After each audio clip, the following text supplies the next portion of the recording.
Hi, I'm Melinda, Elmer with Century 21 Masters and the Elmer team. And today I have a special guest, Noelle Bryce from Barth Calderon. And we're here to talk about title and the different ways that you hold title and why it's important, frankly. So thanks so much for coming. Yeah, thanks for having me. So the big question we always get from our clients is, how they should hold title and why it's important in all the different ways. So tell us a little bit about what are the different ways that people hold title? Yeah, I'll start with why it's important, and then I'll break down the different ways you can hold title and why it matters. Perfect. So ultimately speaking, the way you choose how to take title dictates your ownership rights over that property, what you can do to control the property, and then how you're able to transfer it after your passing or gift it during your lifetime. So it's really ultimately important, especially if you bought the property with somebody else and you came in with unequal equity, or the intention is for the property to go back to somebody else or be transferred to a family member. So it's important to know how you initially took title and what that means for your future use of that property. Now, the different ways of taking ownership could be tenants in common and tenants in common or joint tenants. And within that designation, there could be characterization of the property, whether it's community property or separate property. That's something very unique to California and a few other states that have a community property understanding of ownership rights during a marriage between two partners. And what's the main difference between joint tenants and tenants in common? So joint tenancy, in simple terms, has a survivorship right to it. Two people own, or two or more people own the property equally, jointly at the same time, and have full joint control over the property. But if one of them passes, the other is the surviving owner. And so ultimately everybody owns the property 100%, and we know who will own it 100% based on who survives. Tenants in common, you can have multiple people owning a percentage or a share of the property, and they're able to sell freely their portion of it. There is no survivorship right, but they also have full access to the property. Maybe not full control, but full access. So it really depends on your intentions with your share and what you want to be able to do with it, whether you decide to do joint tenancy or tenants in common. So in theory, if you're a tenant in common and you have, 4 people who own the property together, in theory, you could sell your 25% share. It may not be marketable, but it sounds like in theory you could, correct? Yeah, absolutely. In theory, if you're a tenant in common, you have a quarter of a piece of a property, you can do whatever you choose with that property. Maybe you have a living trust and you want to put it in your trust. Maybe you want to gift it to somebody else. Marketability wouldn't be an issue there, but you can certainly put it on the open market. And if, let's say, it's a commercial property or it's something that's highly desirable, usually a primary residence wouldn't be something that somebody wants to buy a 0.25% of. However, we've seen it happen depending California markets, you never know. But yes, a tenant in common, you are free to do with what you want over your piece because you own it completely. Where in joint tenancy, you own it 100% with the other person. So you're unable to really sell or divide the property without some level of court involvement or contractual agreement. Okay. And then what's the big difference between community property and joint tenants by itself? Yeah. So community property is a characterization of the asset itself and the ownership rights associated with it when there are a married couple.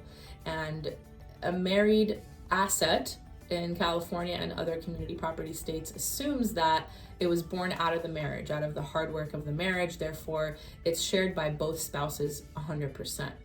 And even though a spouse may not be on title, if it's community property, that survivor spouse is entitled to it through either will, trust, or other intestate procedures. Intestate meaning if they passed away without any documents, that spouse would be entitled to the community property regardless of what was on title.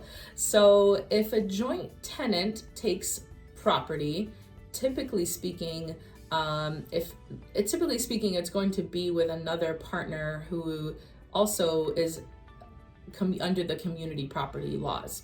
If they took a joint tenancy, let's say with a business partner that wasn't, under the community property laws, the reality is that if the spouse died first and the business partner were to survive, there could be that community property reimbursement right owed to the survivor spouse, who would say, hey, you went ahead and bought a business with some partner without my consent. That community property is part of the marriage, and it's what I'm entitled to, a survivorship right to those assets. And so there could be a contractual or liability related reason to reach out to that business partner post death and say, hey, there are some issues here with regards to the ownership of this asset due to my community property rights in this asset. Okay, great. That makes a lot of sense. Now, you mentioned trusts as well, and I've also seen properties held in LLC. What's the main difference between doing those two options? Yeah, there are many types of trusts. What we typically see utilized the most are revocable living trusts, which are amendable, revocable during the period of time that the person's alive who created them. And they're designed to transfer wealth, basically getting assets from point A to point Z. And the LLC is an extension of that person's kind of business pursuits that could be created for purposes of owning stocks, bonds, or cash. It could be created for purpose of owning real estate, which is today's discussion. If you have a rental property or a property you're using as a rental that is considered a business asset, it may be in your best interest to actually have your LLC, which is a limited liability company created for purposes of doing business and limiting your liability.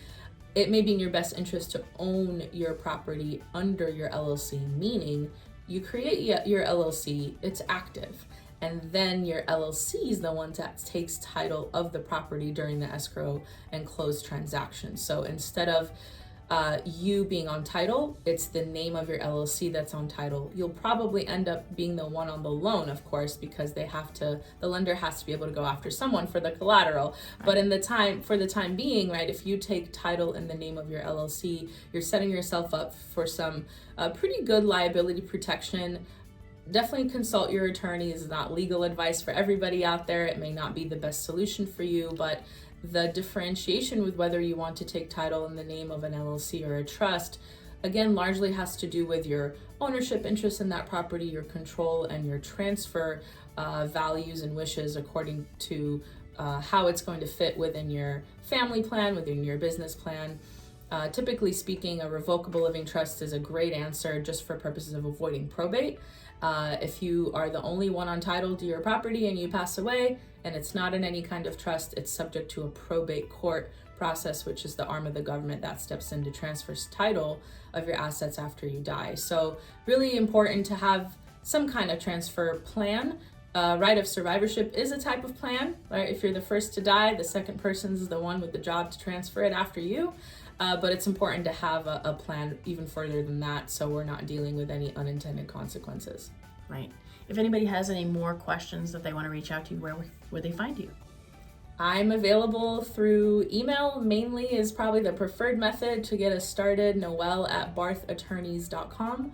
I'm located in Orange. I am happy to do Zoom calls, consultations, whatever the case may be. Barth Calderon, LLP, located in Orange. You could find our general office line available online. And my email again, noelle@barthattorneys.